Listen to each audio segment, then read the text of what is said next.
Ô, Ale, você tem o código dessa reunião? Eu não estou conseguindo acessar pelo app do celular. Ele está me redirecionando para uma outra guia.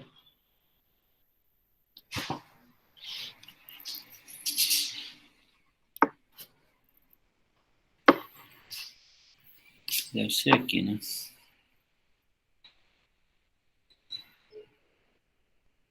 Mandei o PIN aí pra você, vou pegar o link dela, só um minutinho.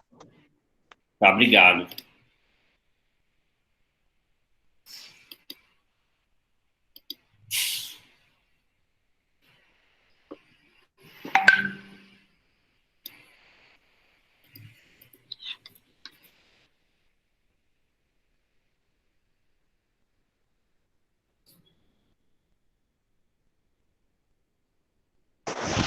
Ó, mandei no chat, Daniel.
Bom, gente, não rolou aqui. Vamos por aqui pela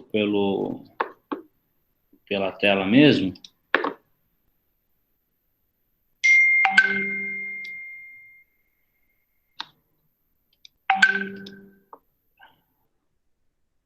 Vamos ver quem chegou aqui. Ana Luísa, Ingrid, Márcia. Boa noite. Por enquanto, só as meninas. Vocês estão bem?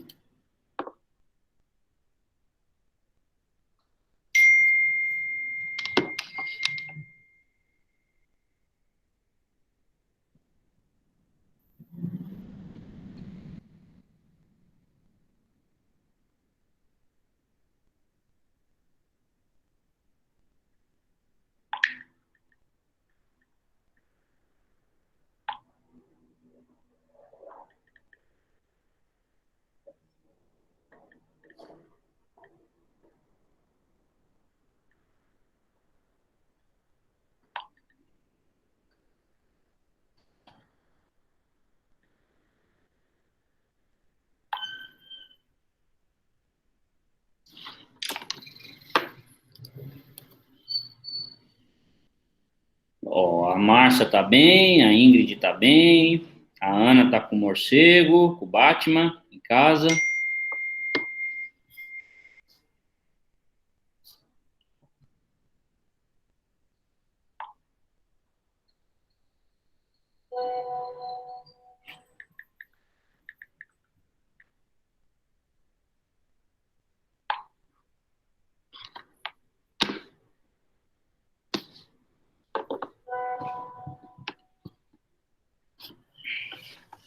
Agora eu fiquei encasquetado. Toda semana a gente consegue fazer a conexão pelo aplicativo. Agora ele está abrindo uma guia do, do Chrome que está dando interferência, está dando aquele ruído.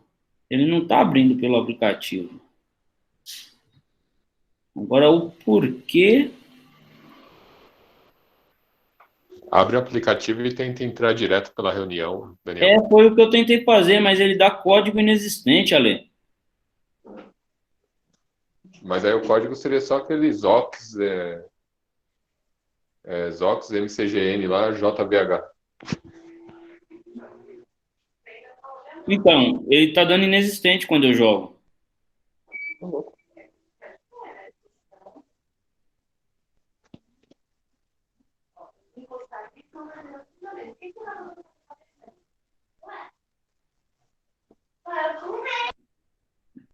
Só se eu...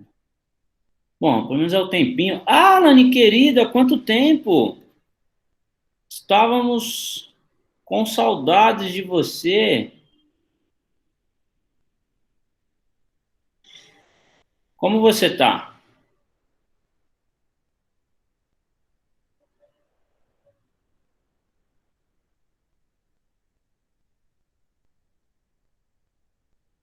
Oxe, professor, tá bobo? Olha eu aqui.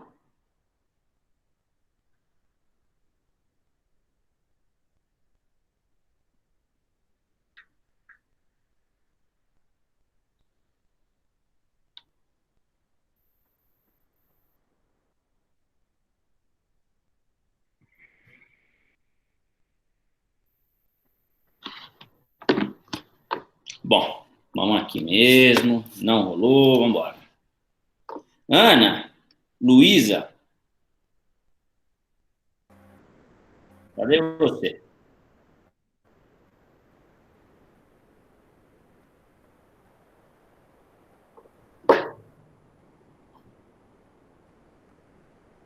Ana Luísa?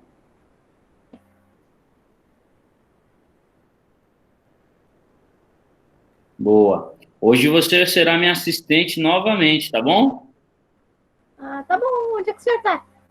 Você vai. Eu estou em casa, mas não consigo. Quebrei o aplicativo do celular. Então você vai monitorar o chat para mim, para a gente poder ir fazendo as interações. Combinado?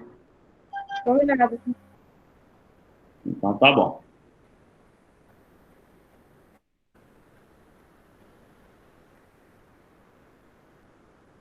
Tamara chegou.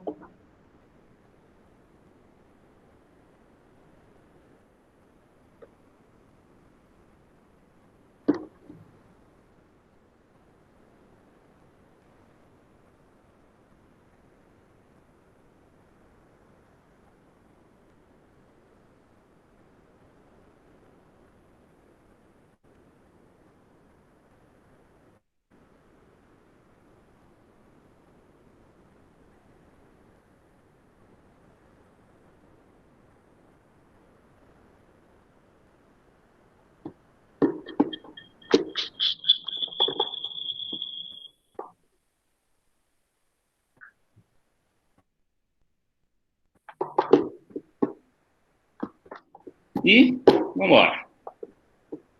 Gente, 7h11, né? Vamos começar? Os colegas vão chegando aos poucos, vão se achegando, vão pegando a coisa toda no caminho. Semana passada, nós fechamos o nosso conteúdo, certo? Na semana passada foi a última aula do programa nós fechamos o nosso conteúdo. Boa noite, Ana Shirley. E agora, nesta semana, será a nossa primeira aula de revisão. Hoje, Marcos, querido, chegou para representar o Clube do Bolinha. E nesta semana, nós vamos iniciar a nossa revisão e com ela a gente vai fazer um bate-bola das aulas 9 a 16, foram as aulas que nós vimos no programa, e depois a gente pratica um pouco de exercícios lá na plataforma, no AVA, no ambiente virtual de aprendizagem. É muito importante que vocês respondam às questões da plataforma, porque uma parte da nota será atribuída por lá. Mas vocês já sabem disso, porque foi o mesmo sistema que nós usamos no semestre passado, certo? No bimestre passado, perdão. Olha, eu querendo avançar um semestre. Bom, o que nós vamos fazer hoje? Hoje é a nossa aula de revisão. Então, tudo hoje será o relembrando. Relembraremos do começo ao fim da aula, certo?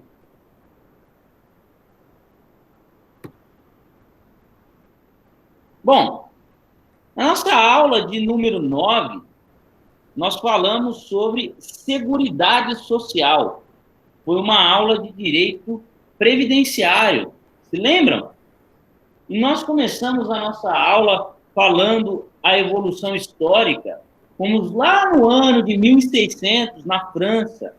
E eu contei para vocês que boa parte do direito, como é compreendido hoje no Brasil, tem uma inspiração no direito francês, porque um sujeito chamado Clovis Bevilacqua, que foi um dos precursores, né, do nosso Código Civil e das primeiras legislações que nós tivemos no âmbito do direito previdenciário, foi estudar direito na França. E chegando lá, ele se deparou com o Código Civil francês, que era um código bastante abrangente, o chamado Código Napoleônico. E naquele código, que tratava de vários assuntos, um deles era algumas questões relacionadas ao direito previdenciário. E lá começou a nossa história. Aliás, não a nossa, mas lá começou a história do direito previdenciário, que depois nós acabamos nos apoderando e trouxemos para o Brasil. Nós falamos ainda sobre a evolução histórica do direito previdenciário. Olha o Evanilson. Boa noite, Evanilson. Chegou, querido? Hoje a sala está cheia, estou contente. E nós falamos também, gente, ainda dentro da evolução histórica, fica tranquilo, Evanilson, estamos começando exatamente agora, estamos na revisão da primeira aula do primeiro tema. Não perdeu quase nada. As primeiras formas do direito previdenciário, né, a primeira expressão desse direito era dado pelos funcionários públicos. Somente funcionários públicos tinham direito à previdência social. Era o direito de se aposentarem. Depois, com o passar dos anos, e sobretudo com o marco histórico da Constituição Federal de 88, esse direito foi amplamente consagrado no Brasil, de tal maneira como ele é visto hoje, um direito que é estendido a todos.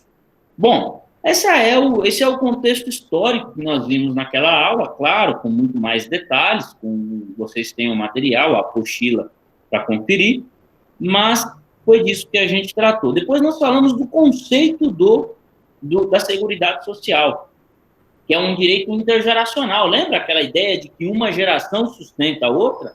Nós falamos, inclusive, algumas questões lá de densidade demográfica, a ideia de que antigamente as mulheres tinham uma cultura de terem mais filhos, hoje as mulheres querem cada vez ter menos filhos. Fizemos até uma enquete, algumas de vocês, meninas, falaram que não queriam ter filhos, outras que queriam, mas queriam ter poucos, e assim a gente chegou a essa ideia do conceito do direito previdenciário, que é um direito intergeracional, ou seja, uma geração que é produtiva e ativa na sociedade, ou seja, que trabalha, que labora, que sustenta a geração futura. Certo? Aí falamos alguns princípios do direito previdenciário, princípio da continuidade, princípio do pleno emprego, alguns princípios de ordem econômica que nós trouxemos para exemplificar, e então caminhamos para as fontes do direito previdenciário. Quando nós falamos de fontes, nós entramos numa questão muito problemática, que era o quê? O direito previdenciário está em constante alteração, constante mudança.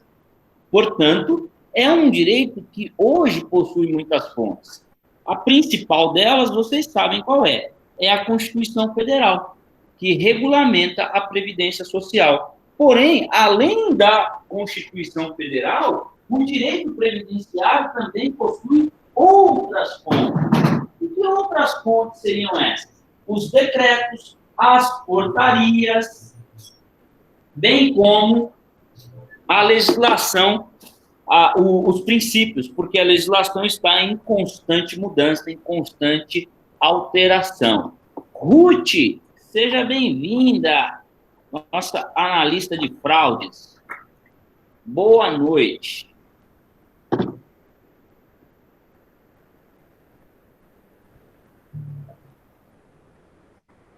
Ainda nesta aula, nós falamos o quê? Fechamos a aula dizendo: se é um ramo do direito que está constantemente sendo alterado, se é um ramo do direito que sofre constantes mudanças, sobretudo em função da mudança do comportamento social, ou seja, mudou-se a maneira como as pessoas pensam, mudou-se o conceito de família e a extensão que se dá ao termo família. Então, portanto, mudou-se a dinâmica social. Se mudou a dinâmica social, a gente chegou à seguinte conclusão: talvez essa conta não feche. Por isso é necessário sempre fazer as adaptações. Nós estamos, neste exato momento, no calor dessa discussão. O direito previdenciário sofre alterações semanais.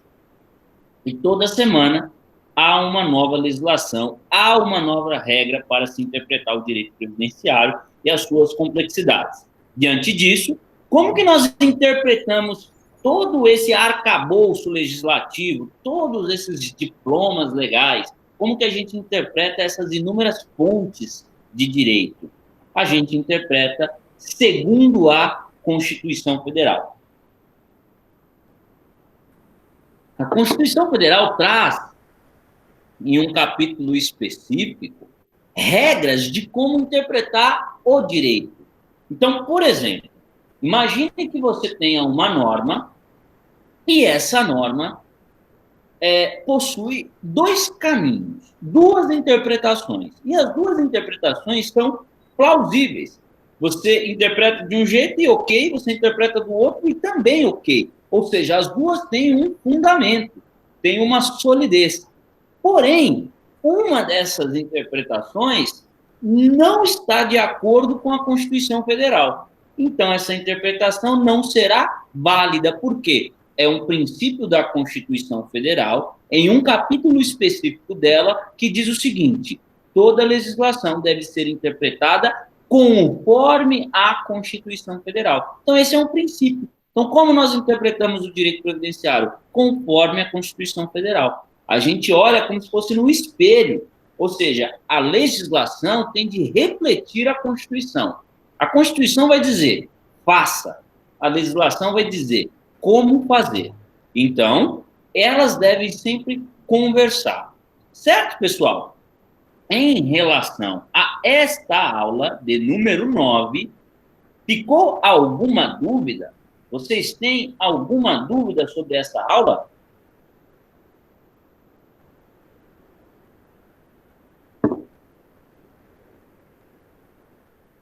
E aí?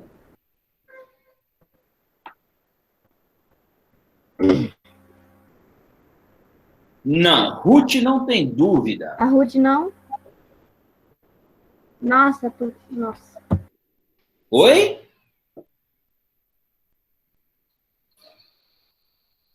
O que cai na prova, professor? Boa pergunta, professor Francisco está preocupado com a prova. Bom, o que vai cair na prova é o seguinte: vai cair questões relacionadas a este conteúdo que nós estamos vendo hoje, lembrando que tem 3 aulas específicas que eu dei para vocês aqui, porém que não estão espelhadas na plataforma. Lembra que tem 3 aulas aqui que eu trouxe para vocês como uma novidade, que está diferente daquele conteúdo que está lá no AVA?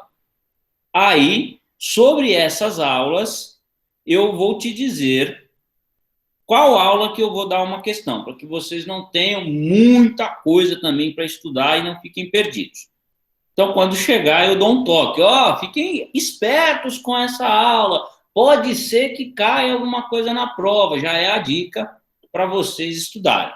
De toda forma, vocês têm a apostilinha que a gente manda lá no grupo do WhatsApp, e lá está todo o conteúdo. O que vai cair na prova, com certeza, está no material. Como no bimestre passado, eu sempre tiro as questões do material. E eu não tiro a questão do material de aula, eu tiro a questão do material da revisão. Ou seja, para garantir que aquilo que nós estamos vendo aqui é exatamente aquilo que vai cair na prova. Beleza? Mas aqui são tópicos, né? Vocês precisam, evidentemente, consultar o material para ter acesso ao conteúdo. Aula de número 10. O que nós vimos na aula de número 10? Ainda sobre o tema do direito previdenciário, este ramo do direito que sofre constantes alterações, nós vimos a questão dos benefícios previdenciários. Quais são os benefícios previdenciários? O que é um benefício previdenciário? Bom, gente, a gente começou pelo conceito, né? A gente sempre começa a nossa aula conceituando um determinado tema. Ou seja, eu não sei se você sabe, eu não sei se você já ouviu isso em algum momento da sua vida, e eu não sei se o que você ouviu está distorcido daquilo que é a realidade. Então, a gente sempre começa trazendo uma conceituação, porque conceituar nunca é demais. O benefício previdenciário é um benefício que é pago à população que atende a determinados critérios, a determinadas características e tem uma natureza social.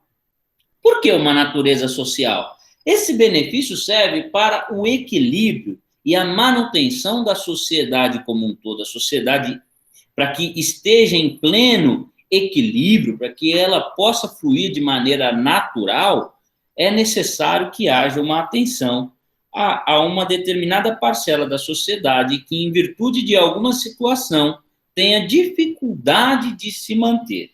Então, é neste campo, é neste momento que entra os benefícios previdenciários. E eles têm essas características. A característica de ser situacional, ou seja, é para uma situação específica, social, porque ele tem um cunho de trazer o reequilíbrio para a sociedade, por isso que não é todo mundo que tem direito aos benefícios, né? E ele, dependendo do tipo de benefício, terá a natureza de ser temporário, salvo em algumas situações em que eles serão permanentes, mas essas são as exceções. Bom, vamos começar falando dos tipos de aposentadoria. Lembram da aposentadoria? Nós temos a aposentadoria por tempo de contribuição. Aí a gente trouxe, na nossa aula específica, o que diz a legislação, né? Que são o cálculo, né? Então, o que seria por tempo de contribuição? Antigamente, as mulheres contribuíam por 30 anos, os homens contribuíam por 35. Essa regra mudou. Agora, ambos contribuem por 35 anos. Legal. Bom, professor, primeira dúvida. Você vai cobrar esses prazos, esses tempos? Esses tempos, gente, eu não vou cobrar, porque é muito específico e não traduz aqui para nós o conceito da coisa. Eu tenho a seguinte convicção. Se você entende o que é uma aposentadoria por tempo de contribuição, pouco importa qual é o tempo.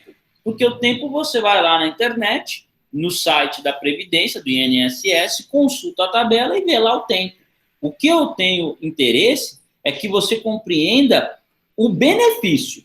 Ah, não, o benefício é em função, por exemplo, por que o tempo de contribuição? Ah, o tempo de contribuição é o tempo em que uma pessoa trabalhou e pagou uma parte do seu trabalho em natureza de impostos para a Previdência. Ou a pessoa recolheu, ou o seu empregador recolheu. Então, o tempo de contribuição está atrelado a quê? Ao trabalho. Se você compreende isso, eu não vou cobrar quantos anos. Eu vou cobrar o conceito, tá bom? Então, toda vez que a gente estiver lidando aqui com qualquer questão de prazo, de número, fiquem tranquilos que não é o tipo de questão que eu vou colocar na prova. Bom, a aposentadoria especial se dá para aquelas situações de pessoas que têm o trabalho no campo, lembra? O trabalho em zona rural, que exige da pessoa um esforço maior. Muitas vezes essa pessoa começa a sua vida profissional muito cedo. Pessoas que moram em zonas rurais começam a trabalhar com 7, 8, 9 anos. Pra você ter uma ideia, o menino que começa a trabalhar com 15 anos é dado como privilegiado. Via de regra, essas pessoas trabalham desde muito cedo.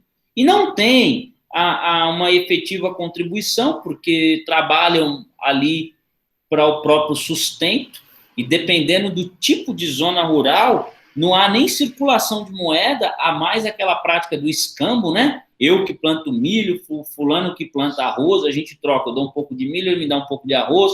Então, em função dessa característica do trabalho rural, e sobretudo da carência que tem esse povo, há uma aposentadoria especial. Por que especial? Porque essas pessoas podem aposentar mais jovens, porque elas tiveram um envelhecimento maior. Ah, o que é um envelhecimento maior? Elas foram fazendo aniversário a cada um ano, ela fazia 2? Não é isso, né, gente? Fala, Gui, boa noite. Não é isso. O envelhecimento é o quê? A pessoa trabalha muito exposta ao sol, aí vai desgastando a pele, às vezes a casa não tem boas condições, então a pessoa acaba desenvolvendo algum problema de coluna, enfim, diversos fatores que fazem com que uma pessoa, muitas vezes de 50 anos, você olha e parece que ela tem 70. Por quê? Porque a pessoa está sofrida pelo trabalho, pelo excesso de trabalho e pela falta de cuidados que elas tiveram. Por conta disso, elas podem aposentar com menos idade e podem aposentar a despeito de ter comprovado a contribuição. Basta comprovar o trabalho e o tempo de trabalho. Certo? Como isso é feito? Contei para vocês. Isso é feito numa audiência com prova testemunhal. Lembra que eu contei algumas histórias, né? A pessoa leva 2, 3 testemunhas e aí é assim que é auferido esse tipo de direito. A aposentadoria por idade é aquela que não está relacionada ao trabalho. O próprio nome já diz. Basta que você atinja uma determinada idade. Por quê? Porque é um conhecimento presumido. Quando você atinge uma determinada idade, você não está mais em condições de ser produtivo. Ou você até pode ser produtivo, mas não em condições de ter o próprio sustento, o que exigiria uma carga de trabalho maior. Então, a aposentadoria por idade está relacionada a isso, a entender que uma hora o ser humano cansa, uma hora não é mais possível que o ser humano tenha força física para trabalhar. Então, neste momento, o Estado, que sempre recolheu os tributos dessa pessoa, o Estado precisa agora devolver a esta pessoa uma condição mínima que seja em forma de uma assistência social. A aposentadoria por incapacidade permanente é aquela pessoa que sofre por alguma impossibilidade de trabalhar em função de um acidente de trabalho, por exemplo. Então, imagine que o sujeito é motorista, e aí ele sofre um acidente e perde o braço. O motorista precisa do braço para dirigir o caminhão, o ônibus ou o carro. Se ele não tiver o braço, como que ele vai trocar a marcha? Como que ele vai segurar o volante? Como que ele vai fazer uma curva? Não tem como, né? Então, neste caso, por ter sofrido uma incapacidade que o impossibilita de trabalhar permanentemente, aí é dado a aposentadoria. Lembrando que, às vezes, gente, a incapacidade permanente, lembrem-se que eu falei isso para vocês na aula. Às vezes eu sofro uma incapacidade permanente, porém, eu não recebo a aposentadoria. Por quê? Porque é uma coisa que o direito previdenciário vai dizer, que é o seguinte, é a capacidade do ser humano de se reinventar. Por exemplo, imagine que eu, professor aqui de vocês, neste exato momento, sofra um acidente de tal maneira que eu perca os dedos da mão. Perdi todos os dedos. Nossa, professor, que pena, é uma pena. E eu preciso dos dedos da minha mão porque eu trabalho mexendo no computador. E os dedos são fundamentais para isso. Porém, imagine que, por eu ter apenas 25 anos, o Estado vai dizer assim, você não está incapacitado para sempre. Você vai receber um benefício por um período e, nesse período, você vai ter que aprender a desenvolver uma outra atividade da qual você não precise dos dedos das mãos. Então, por exemplo, eu vou ter de comprar um computador em que eu dê comando de voz, eu vou ter de desenvolver as minhas aulas de tal maneira que eu não preciso dos dedos. Minhas aulas seriam assim, ó, sem os dedos. E eu teria um computador especial. Então, a aposentadoria por incapacidade permanente, ela está atrelada também à incapacidade permanente para aquela atividade e à incapacidade do sujeito de se reinventar para uma outra atividade. Porque se ele tiver condições de desenvolver uma outra atividade, ele não vai ser aposentado permanentemente. Ele vai receber um benefício temporário. Certo? Então, fica esse adendo na incapacidade permanente. Isso nós falamos na nossa aula.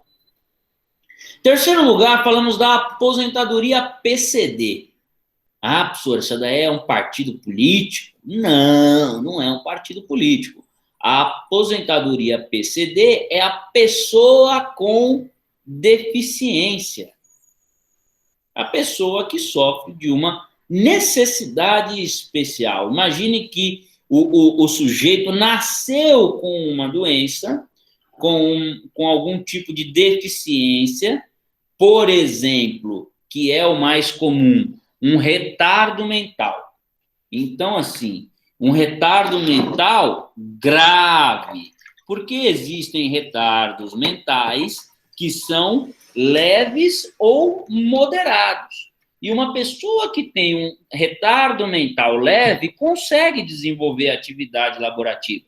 Uma pessoa que tem um retardo mental moderado consegue desenvolver uma atividade laborativa. É claro que essa atividade vai exigir uma complexidade menor, mas essa pessoa consegue viver em sociedade, consegue exercer uma profissão e muitas vezes você passa por uma pessoa que sofre de algum tipo de retardo mental e você sequer imagina. Por quê? Porque aos seus olhos é uma pessoa normal. Aliás, ela é normal, mas é uma pessoa que não tem nenhum tipo de deficiência. Agora, imagine que o retardo mental seja grave, ou seja, o sujeito tem lá os seus 25 anos, mas a sua capacidade mental é de um garoto de 6. Ou seja, ele não conseguiu desenvolver sequer as habilidades de fala, de comunicação. Neste caso, ele nunca trabalhou. Porque uma criança de 6 anos, ainda que no corpo de um sujeito de 30, não trabalha. Crianças não trabalham ou não deveriam trabalhar. Então, neste caso, este sujeito, esta pessoa, não contribuiu porque não teve condições de contribuir, mas o Estado não vira as costas para ela. Então, o Estado olha para esta pessoa e diz o seguinte: você será abraçada, você será enquadrada em nosso benefício social, portanto, receberá uma aposentadoria PCD, que é a aposentadoria da pessoa com deficiência, ainda que ela não tenha tido uma contribuição. Contribuição que eu digo, gente, é que ela não pagou os boletinhos lá do INSS. Nem ela, nem o seu empregador, porque ela não trabalhou e não recolheu. Pensão por morte. O que é a pensão por morte?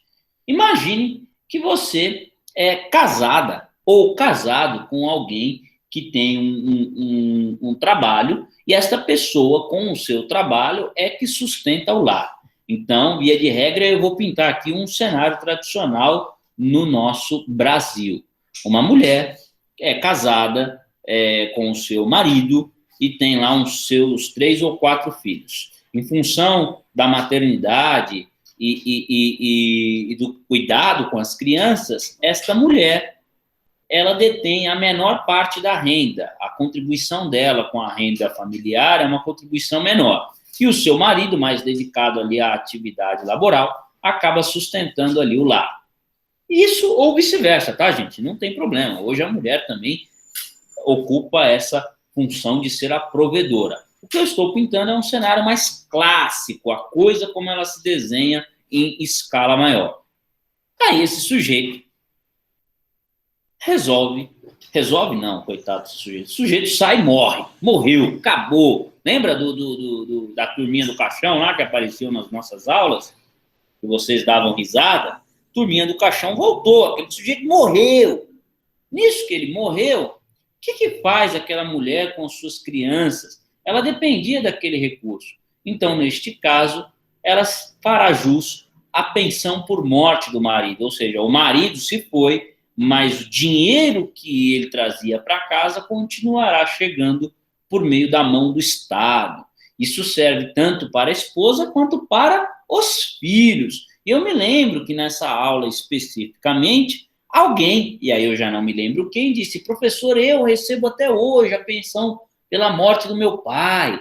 Bom, é um exemplo clássico, né, do benefício da pensão por morte. O auxílio-doença é aquela circunstância em que você está trabalhando, você está registrado, você está contribuindo mês a mês com a Previdência Social. Porque há um desconto no seu olerite e esse desconto é destinado ao pagamento de verbas que vão diretamente para o Estado. Beleza? Beleza, você fica doente. Nisso que você ficou doente, durante 15 dias, você vai ficar afastado e nesses 15 dias, quem vai arcar com o seu salário, mesmo você não estando produtivo, é a empresa. Só que se chegar no 16º dia, você não sarou, aí a empresa deixa de pagar o seu salário e quem continua a pagar o seu salário é a Previdência Social, por meio de um benefício chamado auxílio-doença. E você vai receber esse benefício pelo prazo em que você estiver fazendo o seu tratamento, pelo prazo que você estiver fazendo o seu tratamento, até que você tenha condições de voltar. Certo? Onde nós estamos agora? Auxílio-acidente. O auxílio-acidente, ele tem uma natureza parecida com o auxílio-doença. A única diferença é que no auxílio-doença, você ficou doente enquanto estava trabalhando. No auxílio-acidente, o acidente se deu em função do trabalho. Então, vou dar um exemplo clássico também, o exemplo que mais aparece nos livros. Fala, Gui, boa noite. Aquela circunstância em que o sujeito é um limpador de vidros externo, já viram? O cara está pendurado para o lado de fora do prédio, limpando o vidro, e aí arrebenta ali um daqueles EPIs, e ele cai, né? Machuca, enrola a corda no braço, quebra o braço. Aquele acidente se deu no trabalho. O auxílio-doença não. O auxílio-doença, o cara, sei lá, pegou dengue, O cara ficou doente em casa, pegou uma gripe muito forte que evoluiu para alguma outra doença. A doença não está relacionada com a atividade que ele desenvolve. O acidente, sim, está totalmente relacionado com a atividade que ele desenvolve, certo? Isso é o auxílio acidente. Salário maternidade. Salário maternidade é para as nossas mamães. Lembram-se que nós falamos, a mamãe tem direito ao salário maternidade no momento em que ela passa a estar gestante. A partir do quinto mês, ela já faria jus a dar entrada nesse benefício. O que as mulheres gostam de fazer é o quê?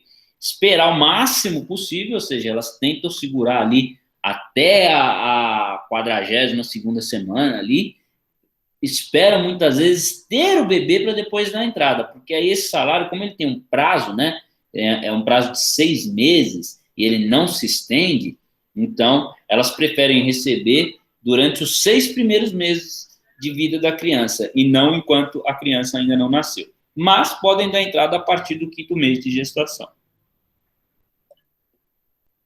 E por fim, fechamos a nossa aula de número 10, falando do quê? Auxílio reclusão para os nossos queridos meninos e meninas que fizeram coisa feia, que aprontaram.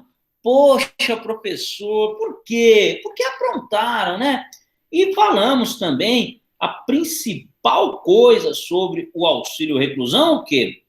Parem com esse negócio de falar que o cara é vagabundo, tá preso e ainda fica ganhando dinheiro do Estado. Esse tipo de coisa a gente superou, né, Ruth? Lembra? Que a Ruth até comentou, nossa, professora, eu não sabia. Eu falei, pois é, agora você tem um assunto para falar no almoço de domingo, para ensinar a mamãe, o papai a parar de falar besteira. O auxílio reclusão, uma minoria de presos que recebe. Que tipo de preso que recebe o auxílio reclusão? É o preso que antes de cometer o delito, ou seja, antes de ser preso, estava trabalhando. Então, se ele estava trabalhando, ele tinha o quê? Contribuição previdenciária. Aí ele resolve, no dia de folga, fazer uma fita. Vamos lá fazer uma fita. O Max, que era o meu conselheiro de gírias, não está aqui, mas eu pesquisei na internet antes de dar essa aula para vocês. Então eu estou por dentro. E aí, no dia da folga, aquele sujeito, aquela mocinha que resolveu ir lá cometer um delito, cometer um crime, aquele crime que a Ana Luísa gosta da aula do direito penal, ele vai preso. Por quê? Porque não é suficientemente malandro. A polícia pegou, levou em cana. Beleza. Esse sujeito trabalhava. E trabalhando levava dinheiro para casa. E a família, de alguma forma, contava com aquele dinheiro. Para quê? Fazer um mercado, pagar um aluguel, pagar uma água, uma luz, um gás. Ou seja, aquele sujeito era ativo na sociedade. Ele contribuía para o equilíbrio social. Não é à toa que ele tinha as contribuições previdenciárias. Agora que ele está preso, ele não receberá mais o seu salário. Por que ele não receberá o seu salário? Porque ele está preso. E preso não pode receber salário de uma empresa que o contratou antes de ser preso. Ou seja, ele vai perder o emprego em função da sua reclusão. Neste momento, a família... Neste momento, quem, professor? A família, não ouvi. Quem, professor? A família poderá dar entrada no seguro reclusão, no auxílio reclusão. Não é o preso que recebe esse dinheiro, até porque com o que esse infeliz vai gastar se ele está preso? Quem recebe esse dinheiro é a família. O auxílio reclusão é uma instituição jurídica que protege a família. O auxílio reclusão é um direito da família do preso, que é manifesto no direito do preso. O preso que trabalhava tinha um direito. Quem é o beneficiário desse direito? A família, mulher e filhos. Beleza? Ou marido e filhos. Ou pai e mãe. Certo? Bacana? Fechamos a nossa aula de número 10. Benefícios previdenciários. A Ruth, mais rápida que possível, já me deu um beleza. Então, bora seguir. Aí, Ana, eu não consigo ver vocês, Ana. Nem o nominho. Mas toda vez que alguém fala alguma coisa, aparece uma janelinha com o que a pessoa falou. Eu não vejo o chat, mas se eu ficar de olho na tela, sobe uma janelinha. Então, se eu perder alguma coisa, você continua monitorando aí para me ajudar. Agora nós estamos falando do que? Aula de número 11, direito trabalhista. Chegamos à nossa aula do direito trabalhista. Falamos o conceito do direito trabalhista, né? Que é um ramo específico do direito. Por ser um ramo específico de direito, ele tem uma justiça própria. Lembra? Toda vez que tiver um conflito não, professor, você está falando com os técnicos, pode usar o jargão, tá bom? Desculpa. Toda vez que tivermos um litígio trabalhista, ele será tratado na Justiça do Trabalho, porque é um ramo próprio, um ramo com uma caracterização própria. E o direito trabalhista, como um todo, tem o cunho de ser um direito protecionista. Por quê? Protege o trabalhador. Do quê? Dos abusos que possam ser oriundos da relação de trabalho. Beleza? Falamos dos princípios e também falamos das características da relação de trabalho. Vamos ver os princípios? Princípio protetor. Ou seja, o direito trabalhista como um todo é um ramo do direito que protege o trabalhador. Toda a legislação trabalhista tem um viés protecionista. Por quê? Vai fazer de tudo para que o trabalhador esteja protegido. Tanto que nós veremos na próxima aula, que é uma aula de direito acidentário, as questões lá dos EPIs, das normas que regulamentam relações específicas de trabalho. O que é isso? Proteção. Proteção para quem? Proteção para o trabalhador. Princípio da irrenunciabilidade. O que é a irrenunciabilidade? O direito do trabalho me trará uma série de direitos que estão consignados, inclusive onde? Adivinha? Na Constituição Federal. Qual artigo? Artigo 6º, se você tiver curiosidade e quiser dar uma lida. 6 e 7. Lá você vai ter algumas coisas relacionadas ao direito do trabalho. E todos esses direitos que foram consagrados e dados a mim. Eu posso dizer, não quero? Não posso. Uma vez que eles foram dados a mim, eles são irrenunciáveis. Este é o princípio da irrenunciabilidade. Eu não posso abrir mão daquilo que me foi garantido constitucionalmente. Princípio da continuidade da relação trabalhista. O princípio da continuidade da relação trabalhista, eu, para explicá-lo a vocês, trouxe uma outra definição. E eu vou trazer aqui essa definição novamente. Eu sou especialista em contratos. Na verdade, eu vivo em função de contratos. E estudando os contratos, tem um capítulo específico no livro de contratos e em todo o contrato que vai dizer o seguinte: prazo de vigência. O professor Francisco, que está aqui conosco, é um homem muito importante, já deve ter assinado muitos contratos. E ele há de saber que todo contrato tem um prazo de vigência. Ou seja, os contratos nasceram para ter começo, meio e fim. Estou certo, professor Francisco?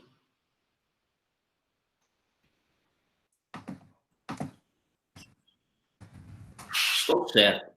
Então, todo contrato terá um prazo de vigência. O professor Francisco não perde uma.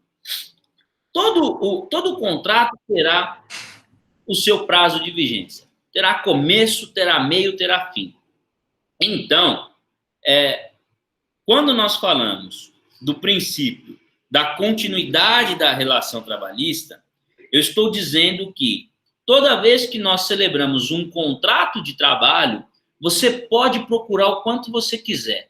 No seu contrato de trabalho, você não achará uma cláusula que é obrigatória em outras áreas contratuais, que é a cláusula prazo de vigência. No contrato trabalhista, você não encontrará essa cláusula. Por quê? Porque o contrato trabalhista, ele tem uma natureza de ser contínuo. Ou seja, é um contrato que nasceu para não ter fim. Se possível fosse, que dure a vida toda, que dure enquanto você durar, que dure enquanto durar a sua vida útil. Enquanto você for um sujeito que tenha condições de trabalhar, que dure o seu contrato de trabalho. Esse é o espírito da coisa. Portanto, quando nós analisamos um contrato de trabalho e não identificamos o prazo de vigência, não identificamos essa cláusula específica que trata da vigência do contrato, esse contrato não tem uma coisa que nós chamamos no direito, que é o vício. Quando um contrato tem um problema, a gente diz que é um contrato viciado. Vício é igual a problema, vício é igual a defeito. O contrato trabalhista que não possui prazo de vigência não é um contrato viciado, porque está legal, porque existe um princípio no direito trabalhista que dirá a continuidade da relação trabalhista. Então, se a ideia é que a relação seja contínua, por que nós vamos colocar um prazo de vigência? Não colocaremos. Deixe que dure. Dure enquanto? Dure enquanto tiver que durar. Enquanto for bom para ambas as partes, ele fica por aí. E depois, se ele tiver de acabar, você bate o martelo e põe um fim, um ponto final nesse contrato. Mas a ideia é que ele não comece com a ideia de que ele vai acabar. Ele começa com a ideia de que ele vai durar para sempre. Em algum momento, somos surpreendidos pelas questões da vida e o contrato acaba.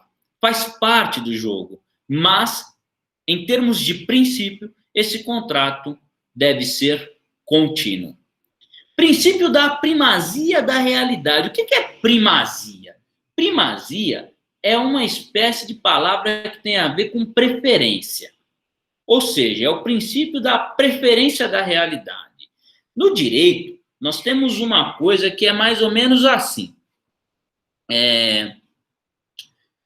Quem alega, prova. E o juiz olha as provas. Então, eu vou dar o exemplo mais clássico que eu poderia dar a vocês. Imagine a Márcia, nossa amiguinha que trabalha com RH, ela preenche lá, ou já viu alguém preencher, a folha de ponto. Então, o enfermeiro vai lá e coloca, entrei às 8, saí às 18. Todo dia ele coloca, entrei às 8, saí às 18. Entrei às 8, saí às 18. Só que aquele enfermeiro, às vezes dá 18 horas, ele está no meio de um curativo. Ele não consegue sair, abandonar o paciente e ir embora. Ele acaba ficando lá até as 19, até as 19h30, até as 18h30, 18h40, enfim. É uma rotina variável. E nem sempre ele consegue sair naquele horário certinho que diz o seu contrato de trabalho. Beleza. Porém, o empregador olha para ele e fala, olha, eu não vou te pagar hora extra, então você põe aí que você entrou às 8 e saiu às 18. E ele faz isso. Num dado momento, esse enfermeiro é mandado embora.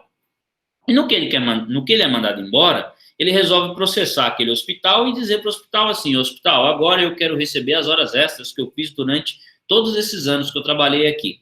Aí o hospital pega a folha de ponto que diz que ele entrou às 8, saiu às 18. Quem preencheu a folha de ponto foi o funcionário.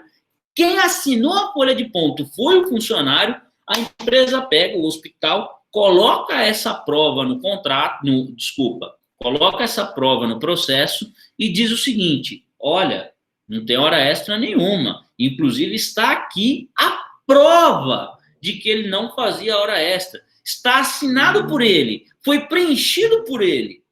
Só que o juiz não é bobo. O juiz da Justiça do Trabalho não é bobo. E o juiz sabe que o funcionário só aceitou preencher aquele documento porque tinha medo de perder o emprego. E que era melhor não receber a hora extra e fazer a assinatura falsa do ponto do que não ter trabalho e não ter o que receber para o seu sustento. Então, o juiz dará preferência, o juiz dará primazia à realidade, ou seja, o que de fato aconteceu, e não a prova que foi apresentada, certo? Este é o princípio da primazia da realidade, é um princípio que muitas vezes desconsidera uma prova num processo em função de um fato. Beleza? Beleza. Características da relação de trabalho. Pessoalidade. Pessoalidade é o quê? É você exercer na sua pessoa física aquele trabalho. Lembra da Márcia que a gente falou? A Márcia não pode mandar a sua irmã no seu lugar. Tem de ela. Falar nisso, Márcia, depois dê notícias. A gente ficou preocupado, fizemos muitas orações, queremos saber se ocorreu tudo bem, se deu tudo certo naquele dia que você precisou se ausentar. Que bom, graças a Deus. Mas lembra do nosso exemplo naquela aula, que a Márcia, ela não podia falar, hoje eu não vou mandar minha irmã, vou mandar minha prima. Não pode. A Márcia, se ela não for, é considerado falta, porque ela tem de exercer aquele trabalho com pessoalidade. O que é pessoalidade? Tem que ser ela. Não eventualidade significa habitualidade, ou seja, ela tem de fazer aquilo com uma regularidade. Habitualidade não significa que seja todo dia, mas que tenha frequência, pode ser toda terça. Por exemplo, eu dou aula para vocês com habitualidade? Dou. É todo dia? Não, mas é com habitualidade. Toda terça eu estou aqui.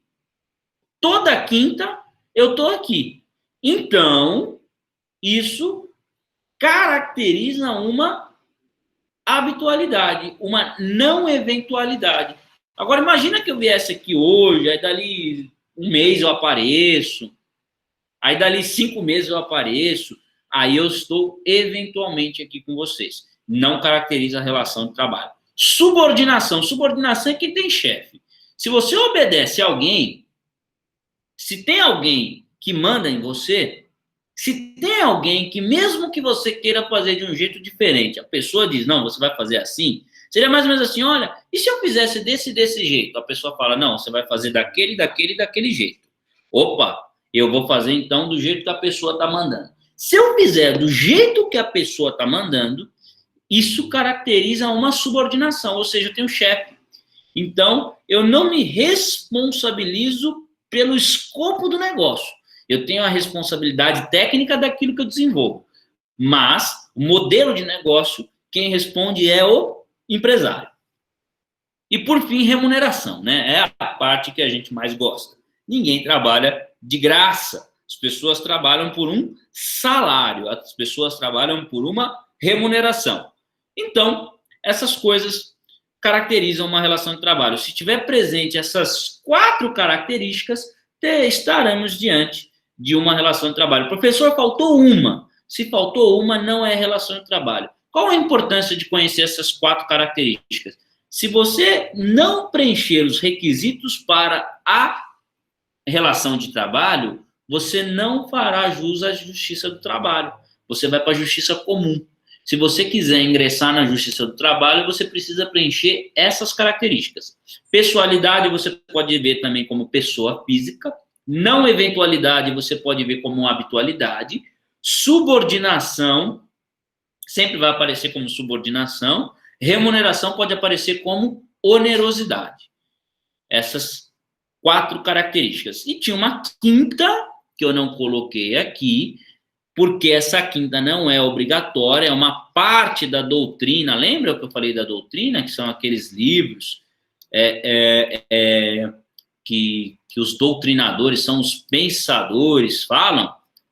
Eu disse que tem uma quinta característica que, a meu ver, é uma característica obrigatória.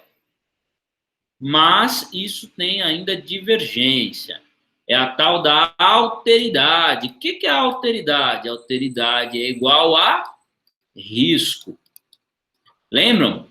O cara da operadora de telefone vai na sua casa instalar a TV a cabo e a TV explode. Você processa o técnico ou a empresa que você contratou o serviço? A Claro, a Vivo, a TIM, enfim, seja ela qual for. Ah, professor, nem lembro o nome do técnico, vou processar a empresa. Então, a empresa que responde pelo risco da atividade. Se a atividade for uma atividade de sucesso, a empresa fica com lucro. Se a atividade resultar em um dano, a empresa assume o prejuízo. Então, se a empresa assume o risco da atividade, nós chamamos isso de alteridade. Se é o funcionário que assume esse risco, pode ser que a gente esteja diante de uma prestação autônoma de serviço. Beleza? Então, fica esse adendo. É claro que isso daqui é uma curiosidade que eu estou relembrando a vocês. Como é um ponto de divergência, fiquem tranquilos, eu não vou cobrar alteridade na prova. Aula de número 12. A aula de número 12 não está na plataforma AVA.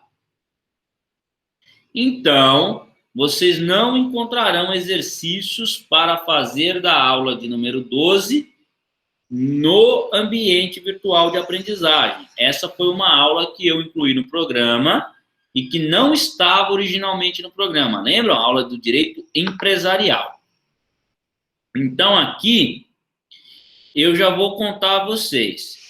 Se eu for colocar uma questão na prova, a questão estará aqui, ó, em formas societárias. E eu não cobrarei origem, conceito, sociedade não personificada, sociedade personificada. Se eu cobrar alguma coisa na prova, eu cobrarei formas societárias. Combinado? Ai, professor, como você é bonzinho. Mais ou menos. Origem e evolução histórica. Nós falamos lá das teorias do direito empresarial. Lembram-se das teorias? A gente tinha a teoria subjetiva ou subjetivista, a teoria objetiva ou objetivista e depois a teoria neosubjetiva, ou seja, a gente foi para uma teoria que olhava para o sujeito. Aí a gente falou, não quero. Foi para uma teoria que olhava para o objeto. Aí viu que tinha problema. Aí falou, vamos voltar para o sujeito, mas vamos acrescentar umas melhorias. Aí a gente criou a neosubjetivista. Essa é a teoria adotada. É um retorno ao passado com algumas melhorias. Na teoria subjetivista, bastava que o sujeito estivesse inscrito em uma corporação de ofício, lembra? Depois, na teoria objetivista, bastasse que qualquer pessoa praticasse uma das coisas chamadas atos de comércio. Na teoria neosubjetivista, nós olhamos para o sujeito que desenvolve a atividade econômica organizada. Atividade econômica organizada, por coincidência, é o quê? É o conceito de empresa. Se você desenvolve uma atividade econômica organizada, com habitualidade, que coloca à disposição de consumidores produtos ou serviços, você é o quê? Um empresário. Parabéns, ganhou o selo de empresário do ano. É possível que Ruth, Ingrid e Lucas Gabriel, no ímpeto de ganharem um dinheirinho a mais, levassem para a escola os brigadeiros para vender, mas nunca constituíram um contrato, nunca levaram esse contrato a registro da junta comercial, mas criaram uma página no Instagram chamada Brigadeiro Feliz. Lembram-se dessa história que apareceu na nossa aula? Eu me lembro dessa história. Se eles fazem isso, e o Lucas Gabriel, por sinal, está aqui conosco, eles estão numa sociedade não personificada. E aí, Lucas? Boa noite. Estávamos falando de você. Estão numa sociedade que não tem personalidade jurídica. Agora, por outro lado, se a empresa... ficou quente, né, bicho? Agora, por outro lado, se a empresa está aquecida, legal, estamos vendendo brigadeiro pra caramba, brigadeiro feliz, deixa todo mundo feliz, a Ruth não quer mais saber de fraude, a Ingrid não quer mais saber de nada, quer ver onde tocar essa empresa, o Lucas Gabriel também, vambora. Montam um contrato. Aliás, contrata o professor aqui, para ir lá fazer o contrato bonitinho. E resolvem personificar essa empresa. O que é personificar a empresa? É celebrar o pacto, escrever o contrato, levar a registro no órgão competente. Qual é o órgão competente, professor? Junta comercial do estado em que a empresa tiver a sua sede, certo? Então, JUSCESP é em São Paulo, né? Mas pode ser Junta Comercial da Bahia, de Goiás. Lembra até que tinha uma que eu disse que tinha uma cacofonia, ficava um palavrão, eles mudaram. Enfim, nós vimos isso. Forma societária. Só que agora, no momento que eles estão escrevendo esse contrato, eles precisam tomar uma decisão. Que decisão? Qual é a forma societária que nós vamos adotar? Exerceremos todos nós a administração coletiva da empresa em nosso nome pessoal, pessoa física, com responsabilidade ilimitada? Então, partiremos para o nome coletivo. Professor, quando a gente fala de forma societária, do que a gente está falando? A zero de jogo. O que isso significa? Qual é o resultado prático? Nós estamos falando aqui do quê? Da responsabilidade e da administração. Na forma societária, nome coletivo, o administrador obrigatoriamente tem de ser um sócio. Então, não poderiam contratar o professor Daniel para ser o administrador dessa empresa, porque eu não sou sócio dessa empresa.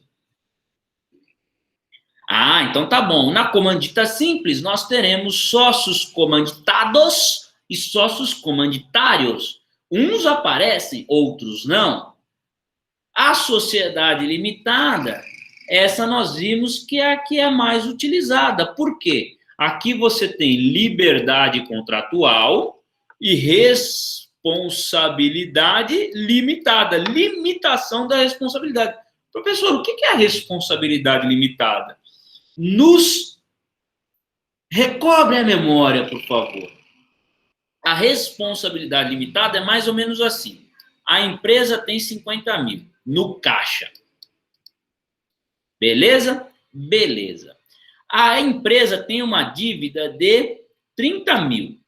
Se a empresa tem uma dívida de 30 mil, onde que o credor vai buscar a quitação dessa dívida? No caixa da empresa. Então, ele leva 30, sobra 20, saldou o credor, vida que segue. Ah, não, a empresa tem 50 mil, mas, a mágica. A dívida é de 80. E agora? Agora está faltando 30. E aí, esse 30 que está faltando, o que a gente faz com esse 30 que está faltando? Ah, vamos buscar no patrimônio do sócio. Tudo bem. Vamos buscar no patrimônio do sócio. Então, você tem 30 mil, que passou a ser o montante, e a RUT só tem 10%. Se a RUT só tem 10%, quanto que é 10% de 30? E aí? Ai, professor, 10% de 30 só pode ser 3. Então, tá bom. Da RUT eu só vou poder pegar 3. E os outros 27? Problema dos outros sócios. A RUT responde de maneira limitada à sua cota. Isso é que é a responsabilidade limitada. Falamos também da sociedade anônima, lembram-se? Sociedade anônima é aquela sociedade de capital aberto, aquela sociedade que faz um processo que nós conhecemos como IPO e vai lá para a Bolsa de Valores. Todo mundo pode ser sócio de uma sociedade anônima, basta que você compre títulos, que você compre ações por meio de uma corretora. O seu banco é bem provável que faça essa operação. E aí você fica comprando e vendendo ações. Tem gente que vive disso. Nós demos algumas regrinhas. Só que a empresa, a sociedade anônima, tem conselho fiscal, as informações são públicas, cargos e salários, contas, e 3 em 3 meses tem que ter um balanço que é divulgado. Aí tem uma série de regrinhas que nós vimos na nossa aula sobre direito empresarial. Comandita por ações é um outro tipo de sociedade, é muito parecida com a comandita simples, só que aqui ela é dividida em ações, ou seja, você pode ter acionistas, que é um diferencial, e a empresa do seu José, pai do Pedrinho. Lembram-se do seu José, pai do Pedrinho, que plantava soja lá no Paraná, Santa Catarina, Rio Grande do Sul? Não lembro onde é que ele plantava a tal da soja, mas ele, junto com outros produtores rurais, plantavam soja para vender para um grande supermercado. Qual era a forma societária que ele deveria ter? A cooperativa. A cooperativa tem como característica a unidade de cotas, ou seja, cada cooperador só pode ter uma cota, né, que é limitada a um salário mínimo. Então, você não terá sócios majoritários nem minoritários, serão todos igualitários, e há uma infinidade de sócios. Você tem cooperativas com 200, 300, 400, 500, 1.000 membros, e não tem problema nenhum. Ela serve o quê? Para unificar esforços. Então, aqui você tem, via de regra, um único cliente ou uma única pessoa que lida com os vários clientes. Você tem aqui uma centralização de um RH, um financeiro. Ou seja, ao invés de cada microprodutor ter o seu custo, esse custo é todo unificado na cooperativa e o trabalho da cooperativa agrega ao trabalho de todos. Certo? O nome já diz. É uma cooperativa para que as pessoas cooperem umas com as outras. Aula de número 13. Nós falamos aqui do direito acidentário. Lembram-se do direito acidentário? Ele volta aqui para nós. Demos o conceito dele, que ele era a fusão do direito previdenciário com o direito do trabalho, né? Direito previdenciário, papai.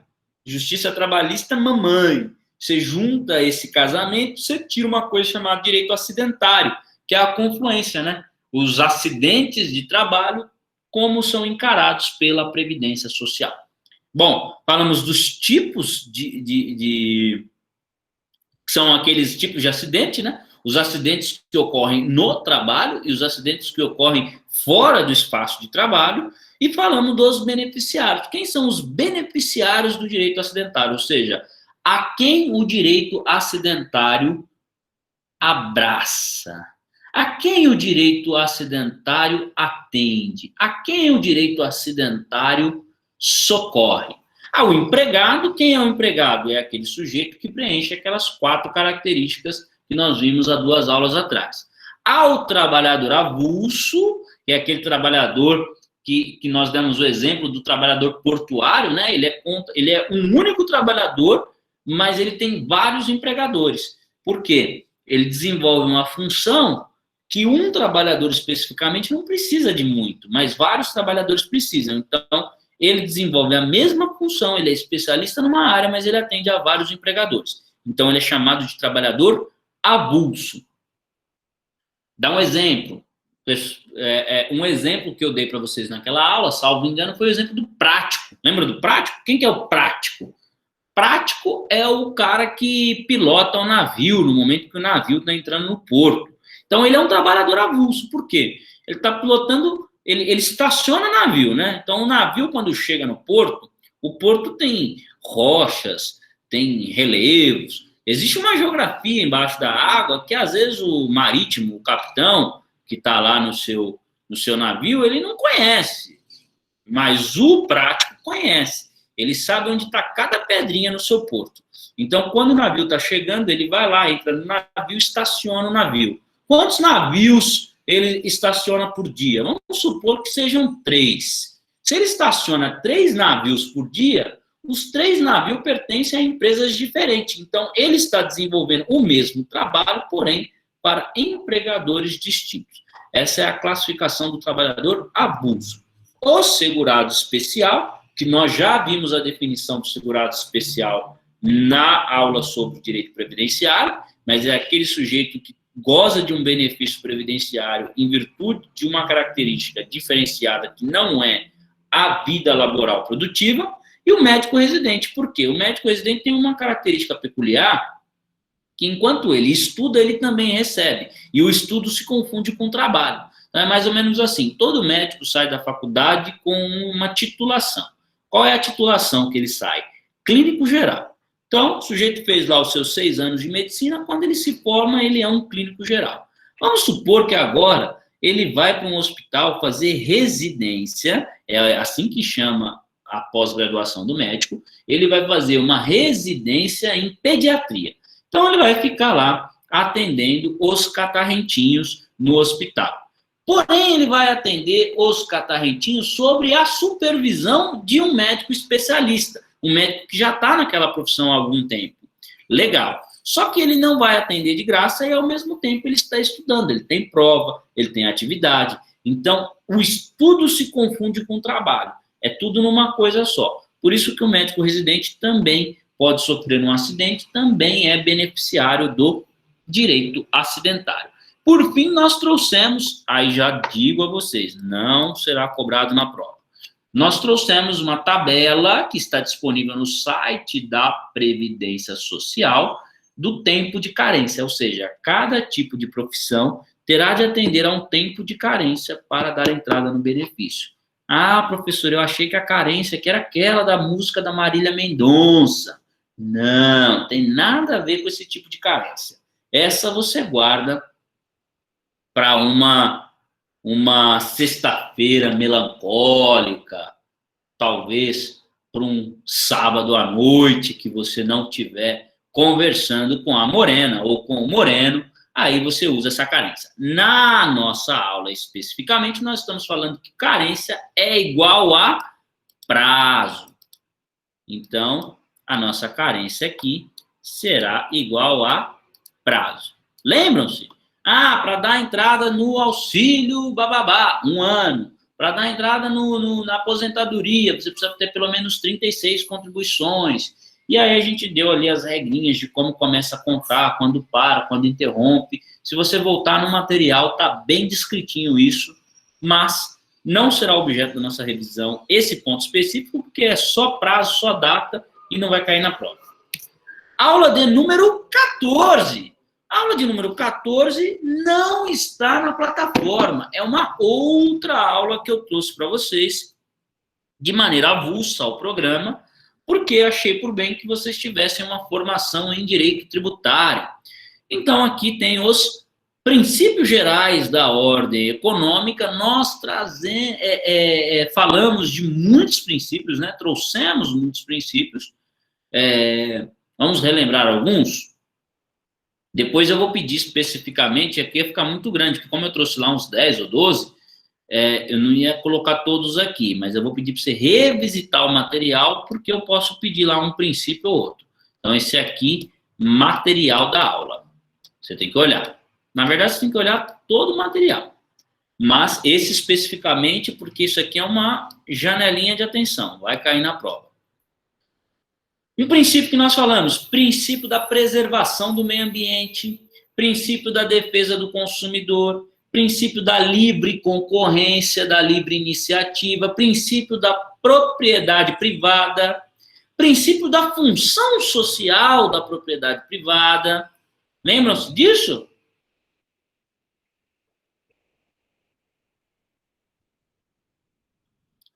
E acho que é isso, né? Acho que eu acabei falando todos até que eu trouxe. Propriedade privada, função social da propriedade privada, a livre concorrência, a livre iniciativa, a defesa do consumidor, a defesa do meio ambiente, são esses. Talvez tenha algum outro lá que eu deixei escapar aqui, mas eu coloco o princípio e já coloco a definição. Por exemplo, princípio da propriedade privada. A toda pessoa tem direito de ter uma propriedade. E a propriedade é asilo inviolável. O que significa asilo inviolável? Você pode colocar um velhinho dentro da tua casa e ninguém vai fazer nada com ele? Não. Asilo é proteção. Então, quando eu falo que a propriedade é asilo inviolável, é que na tua casa manda você. Se a polícia for na tua casa agora, bater na porta, pode entrar? Essa é uma pergunta. E aí? E aí, moçada? Agora. Polícia bateu aqui. Daniel, tô com a denúncia aqui que tem um negócio aí dentro. Pode entrar? Não pode. Ruth, quase. A Ruth foi quase. Vamos lá, Ruth. Vamos lá, eu confio em você. Boa. Mandado, Ruth. Mandato é período. Mandado é a ordem. Por exemplo, um político exerce um mandato. Ele fica um período exercendo a vida pública. Agora, o juiz dá uma ordem. E aí o sujeito vem com um mandado. Ele veio mandado de alguém, mandado do juiz. Certo? Então, bateu na trave, mas foi sagaz, porque você foi no coração da coisa. Polícia só pode entrar se tiver um mandado. E não pode entrar a qualquer hora. Pode entrar agora? Agora nem com mandado. Só pode entrar das 6 da manhã às 18 da tarde. Horário comercial. À noite ninguém pode entrar em casa. Então, assim, por isso que tem aquelas coisas na televisão que a polícia faz campanha, né? E aí, quando dá 6 horas da manhã, sai entrando na casa de todo mundo. Por que só 6 horas da manhã? Porque tem horário. Antes do horário não pode entrar. Certo? Então, esses são exemplos de princípios gerais da ordem econômica.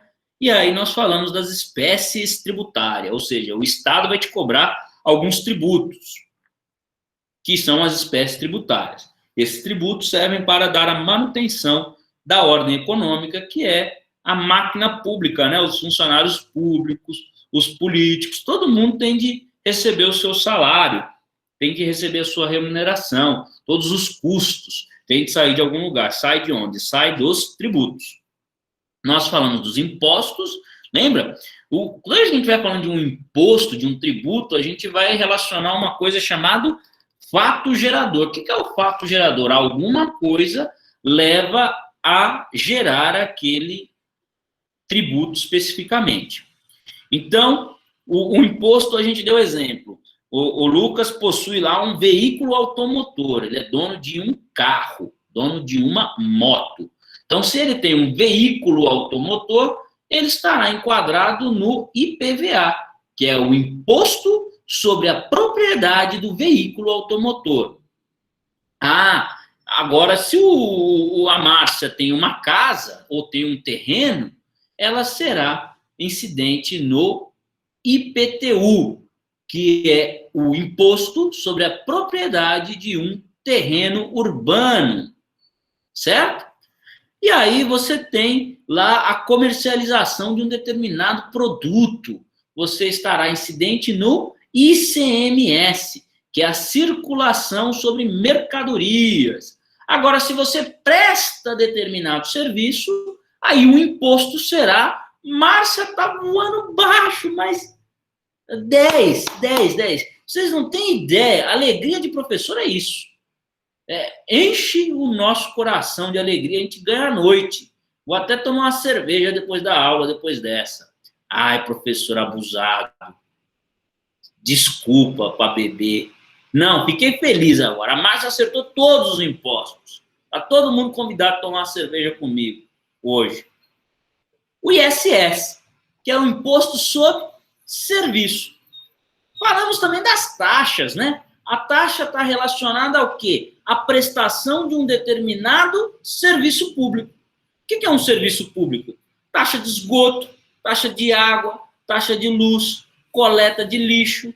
Então, por exemplo, na sua conta de água, você vai ver, se você consumir R$35, a conta vem 70, porque você está pagando 35 pela água consumida e 35 pelo esgoto, que é o tratamento da água que sai. Ou seja, você está pagando uma taxa sobre um serviço. Toda vez que você pensar em taxa, você deve relacionar a um serviço público essencial, certo?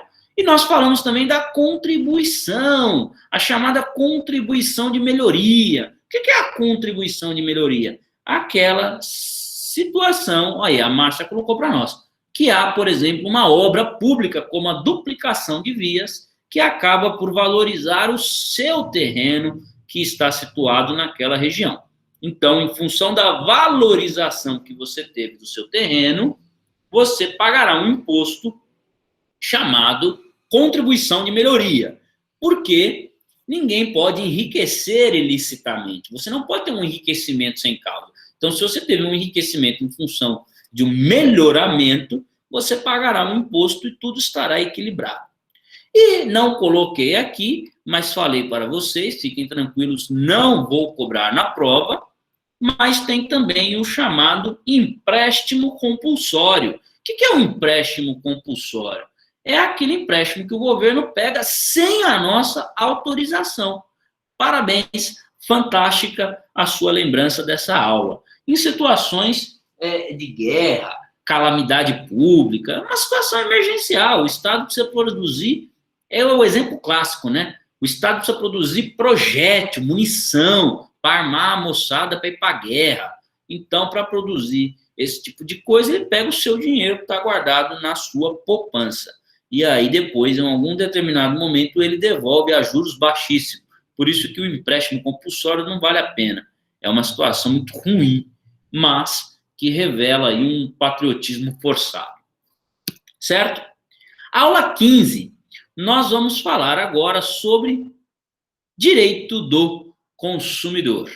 Esta é a nossa última aula e nós fechamos o nosso programa com ela. Lembrando que essa aula também não está na plataforma, portanto, essas 3 últimas aulas, vocês fiquem com o material.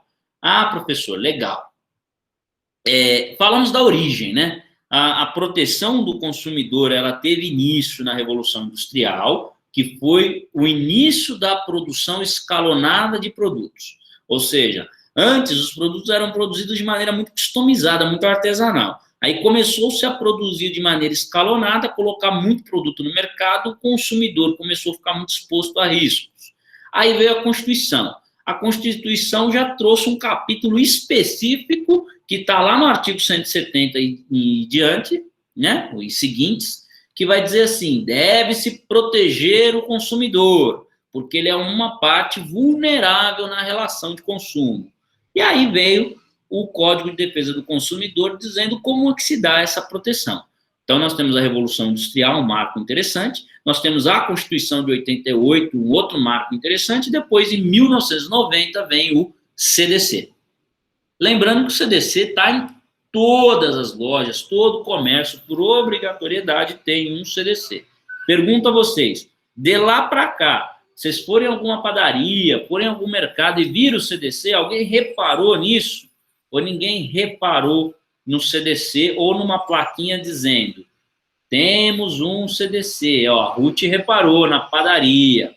Tinha o CDC ou a placa?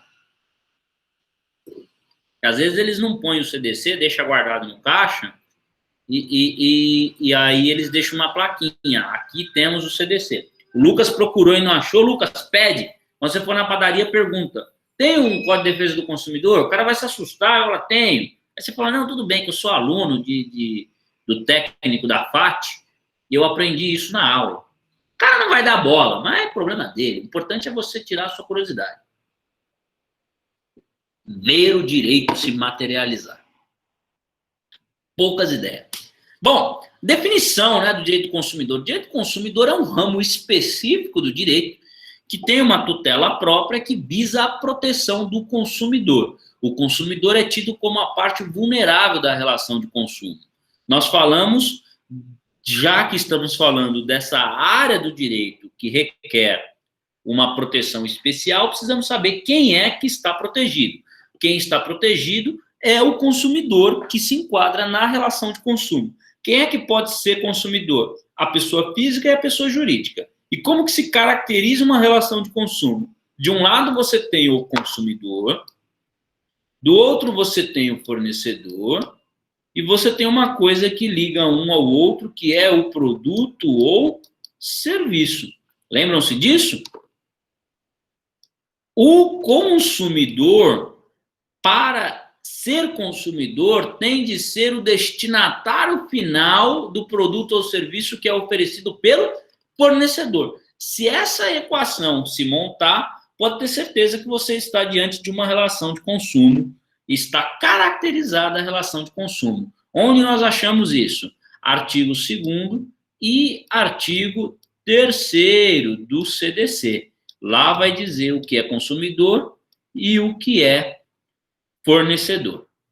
e estando eles em uma relação, estará caracterizado o consumo. Lembrando que a legislação protege a relação, que, por via de consequência, protege o consumidor. Mas nem sempre o consumidor tem razão, isso é um ponto importante. Princípios básicos do CDC. Nós trouxemos uma lista de princípios e trouxemos uma lista de práticas abusivas, lembram? E ambas as listas, para que vocês estivessem familiarizados com a legislação, eu trouxe a letra da lei, o texto exato da lei. Vou dar aqui 2 exemplos de cada, e aí a gente já vai para a nossa plataforma praticar alguns exercícios, e eu libero vocês para que possam terminar os exercícios na plataforma, porque eles são parte da nota de vocês, certo? Bom, 2 princípios, vamos lá. Primeiro, um princípio básico do CDC é a informação clara sobre o produto, lembram? Nós demos o exemplo lá do sujeito que é celíaco, que tem uma intolerância a glúten. Aí o Lucas, acho que falou, tem também aquele que tem intolerância à lactose. Então, se eu vou vender um produto que é para consumir, um produto de consumo alimentício, eu preciso dizer se esse produto contém glúten, se ele contém lactose. Por quê?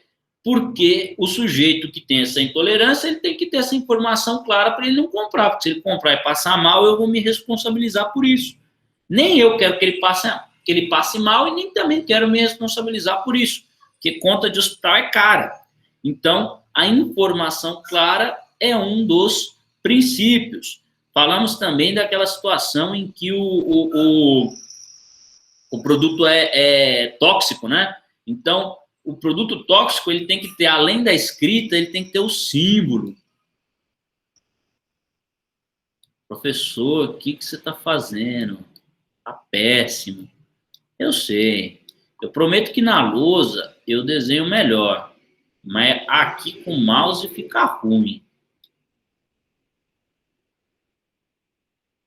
Olha lá, a caveira. O que é a caveira? O produto que é tóxico, o produto que assusta, o produto que causa mal à pele, o produto que é oriundo de ácidos e reagentes químicos, primeiro, via de regra no mercado, eles ficam na prateleira superior, via de regra. Mas, ainda que o cliente, o consumidor que está comprando seja analfabeto, ou seja, que ele não saiba ler, ele tem que se deparar aí com uma caveira, que via de regra vai estar num triângulo amarelo, um troço assim que vai chamar a atenção. Ele precisa olhar para aquilo e falar, opa, eu não sei o que, mas sei que é perigoso.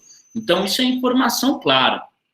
Um outro princípio é a vedação, por exemplo, da publicidade abusiva, enganosa, ou seja, o consumidor ele tem direito a uma publicidade que seja legítima, a falar para o saber no produto o que de fato o produto faz, sem enganações, sem abusividades. Proteção da vida, da saúde, são alguns dos princípios do direito do consumidor. E práticas abusivas, né? Lembram-se? A venda casada, né? Sujeitar a venda de um produto condicionando a venda de outro. Isso é a famosa venda casada, isso é proibido. Uma outra prática abusiva, vamos lá. Quem se lembra de mais uma prática abusiva? Me ajudem.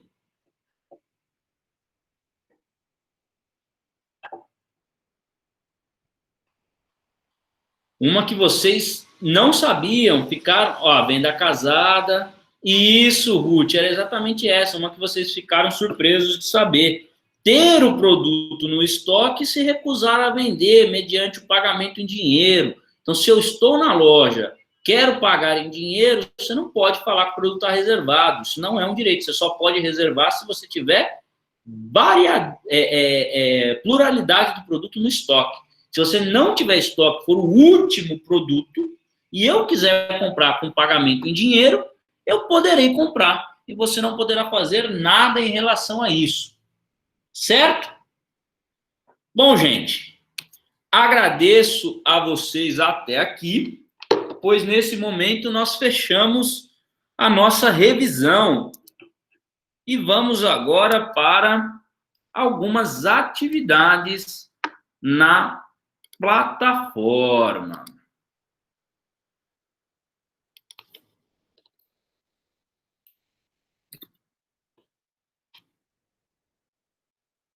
Venho aqui. Vamos acessar a nossa plataforma. O curso que nós estamos é o de legislação empresarial. E vamos lá na nossa aula de número 9. Venho aqui na aula de número 9, seleciono a autoavaliação, continuo, e aqui eu tenho... Espera aí, vamos para a aula de número 10. Essa aula está relacionada com... Essa aqui é uma que a gente tirou, né?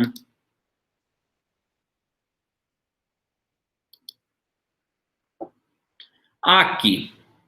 A Seguridade Social tem por objetivo, alternativa A, garantir transporte público para toda a população, socorrer as pessoas em situações de necessidade em decorrência de eventos inesperados ou não, que reduzam a capacidade de os cidadãos se sustentarem. C, garantir moradia através de programas de habitação.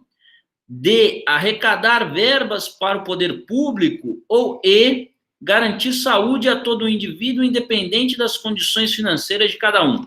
E aí? A de amor, B de baixinho, C de coração, D de docinho, E de escola. Todo mundo foi de B, né? Então a gente vem aqui e marca B. Lembrando, gente, vocês sabem o que significa um sistema randômico? Sim. Muito bem, Lucas. O nosso AVA, o nosso ambiente virtual de aprendizagem, tem um sistema randômico. O que significa? Se eu sair dessa tela e voltar para ela novamente, a questão B que vocês estão dizendo que é a certa, já não vai ser mais a B. Pode ser que ela seja A, como pode ser que ela seja a C, a D ou a E. Por quê? O sistema randômico reembaralha as alternativas cada vez que eu entro na questão. Então, não se prendam à letra da alternativa, mas ao texto da alternativa. Tá bom? Porque se você ficar, por exemplo, nessa de B, e aí eu saio e entro de novo e marco B, pode ser que eu tire a questão errada, né? Porque mudou. A B pode virar C. A saúde pública visa. O que visa a saúde pública? Garantir o saneamento básico nas grandes cidades, atender pessoas com saúde debilitada e que precisam de cuidados, subsidiar trabalhadores que encontram-se incapacitados para o trabalho por qualquer motivo, manter pessoas desempregadas, de baixa renda ou sem possibilidade de manter sua família em condições de sobrevivência dignas, ou levantar fundos para o desenvolvimento de trabalhos sociais com foco em habitação. A, B, C, D ou E? E aí? B também, a moçada tá indo de B. Ruth, Lucas, Márcia, boa. O princípio que prevê somente aquilo que é mais importante será custeado pelo poder público, o qual deverá criar mecanismos de seleção dos beneficiados de acordo com suas condições financeiras, atendendo cada vez mais pessoas que for possível. É denominado, que princípio é esse? Seletividade e distributividade na prestação dos benefícios e serviços, uniformidade e equivalência dos benefícios e serviços às populações urbanas e rurais, universalidade de cobertura e de atendimento, equidade na forma de participação do custeio ou irredutibilidade de benefícios. E aí, todo mundo vai de A? Então, eu venho aqui finalizar a tentativa. Resposta salva, salva e salva. Enviar tudo e terminar. Aí eu tenho mais aqui uma confirmação, é o famoso double check. E eu acertei 3 de 3. Sua resposta está correta, correta e correta. Parabéns para mim. Mentira, parabéns para vocês. Vamos dar uma olhada aqui na aula 13. A gente vem aqui na autoavaliação, pré-visualizar o questionário agora. O trabalhador que presta serviços para várias empresas, mas é contratado pelo Sindicato dos Trabalhadores, que intermedia a contratação de trabalhadores avulsos para a realização de trabalho de curta duração, é denominado estagiário ou escravizário. O pessoal falava escravizário no meu tempo. Ah, o estagiário é escravo. Empregado rural, trabalhador avulso, trabalhador eventual ou trabalhador autônomo? Vamos dizer. Caracterizam uma relação de emprego, exceto... O que caracteriza uma relação de emprego? Onerosidade caracteriza? Lembra que onerosidade é o mesmo que remuneração? Não eventualidade é o mesmo que habitualidade? Alteridade é o mesmo que risco? Pessoalidade é o mesmo que pessoa física? Insubordinação. E a insubordinação.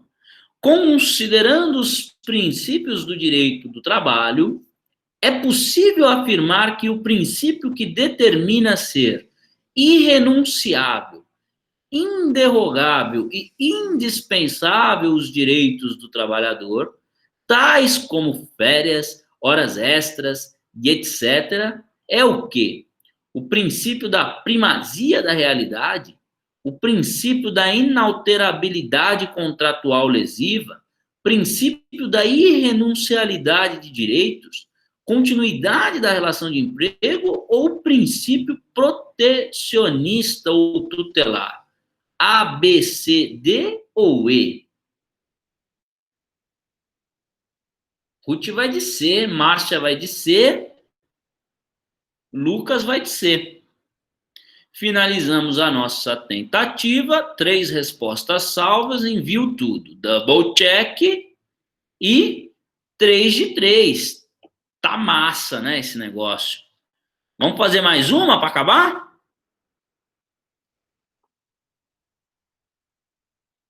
Na 12 agora, né?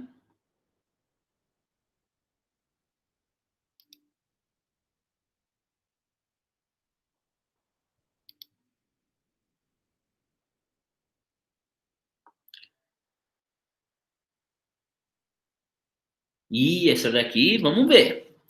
O trecho que diz: todo homem tem direito ao trabalho, à livre escolha de emprego e condições justas e favoráveis ao trabalho, e a proteção contra o desemprego pode ser encontrado onde? No DUD? Já ouviram essa expressão DUD? D-U-D-H? Declaração Universal dos Direitos Humanos? Na Constituição Federal? A Ruth já foi aqui na Declaração Universal dos Direitos Humanos. Sobre a ordem relacionada à hierarquia das fontes do direito do trabalho, é possível afirmar o quê? A Constituição Federal é a primeira fonte do direito do trabalho, precedida pelos acordos coletivos. Os decretos não são considerados como fontes para o direito do trabalho. Os acordos coletivos e os costumes são principais norteadores e fontes do direito do trabalho. As emendas à Constituição estão em segunda posição, logo após a Constituição, como fonte do direito do trabalho? Ou todas as alternativas estão corretas?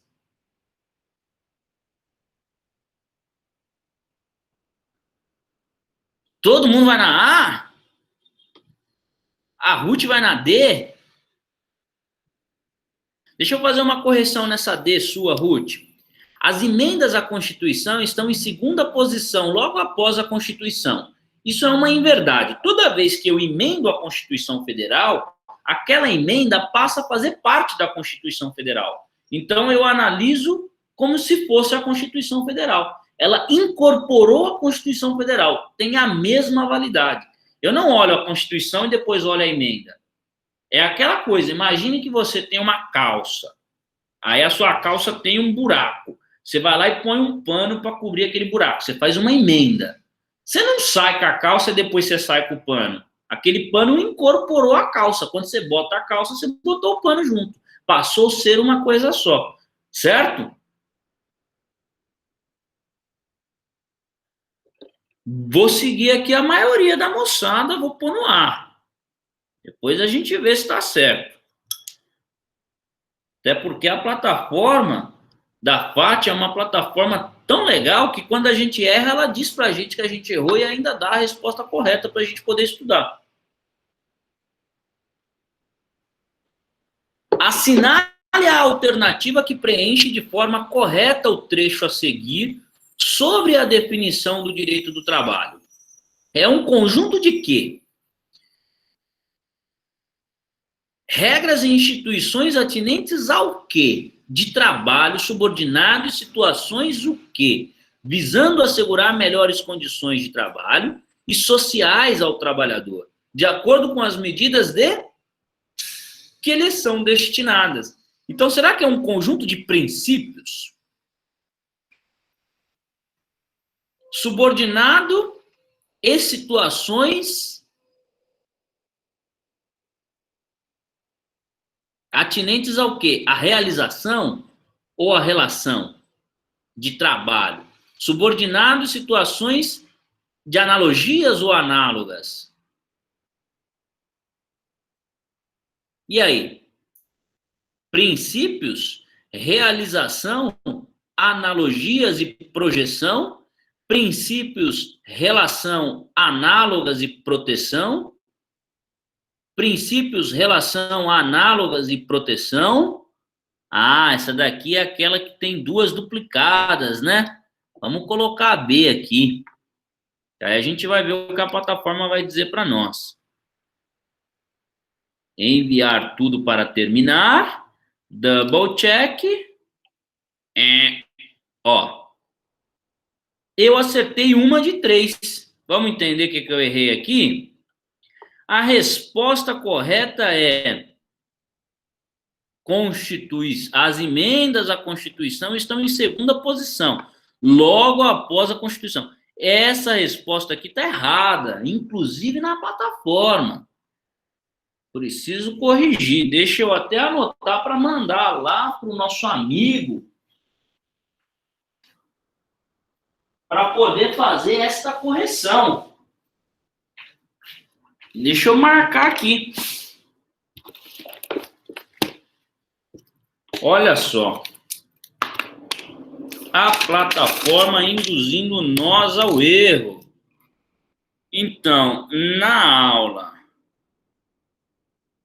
12, a questão 2 está com a resposta errada.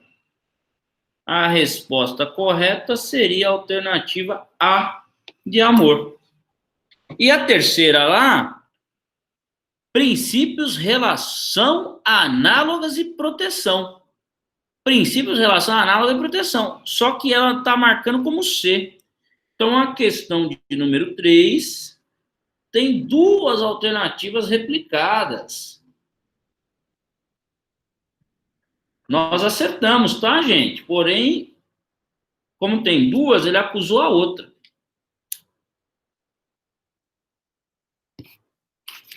Isso aqui eu vou mexer aqui na plataforma, ou vou conversar aqui depois com o professor Alexandre, que vai me orientar, para a gente fazer essa alteração.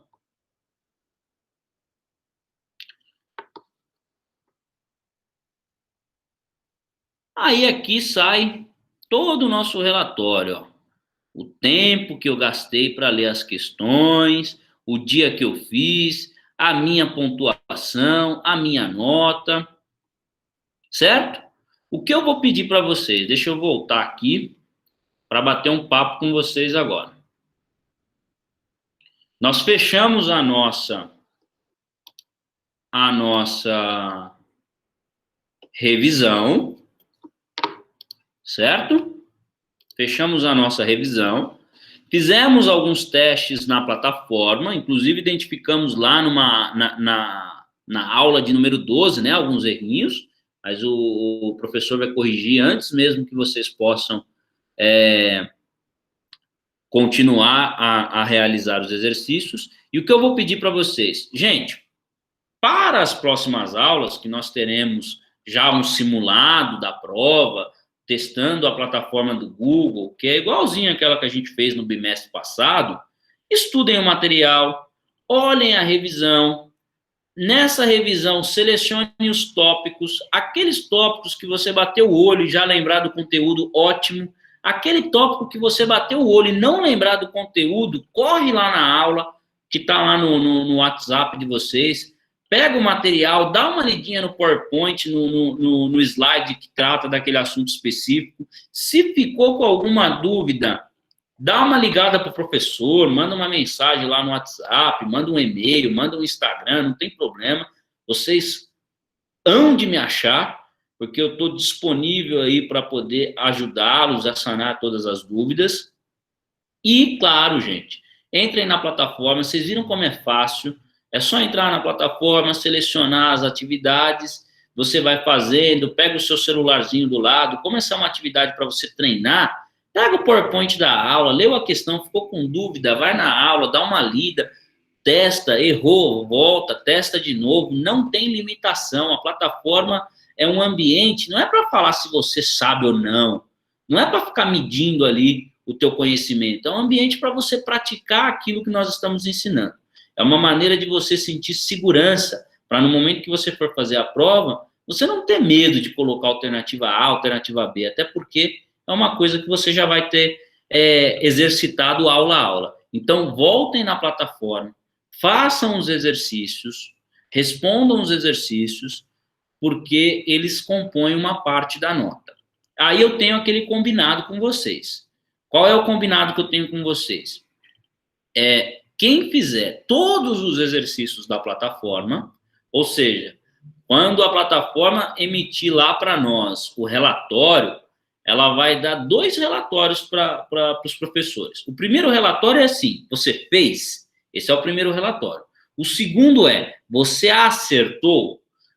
Eu não estou preocupado nesse momento com o segundo relatório, eu estou preocupado com o primeiro, porque eu quero que você faça. Eu quero que você se comprometa com o curso. Então, o meu compromisso com vocês é, se vocês fizerem todos os exercícios, a despeito de acertarem ou não, mas se vocês fizerem todos os exercícios, da aula 9 até a aula 15, meio ponto já está garantido. Eu darei meio ponto por participação, certo?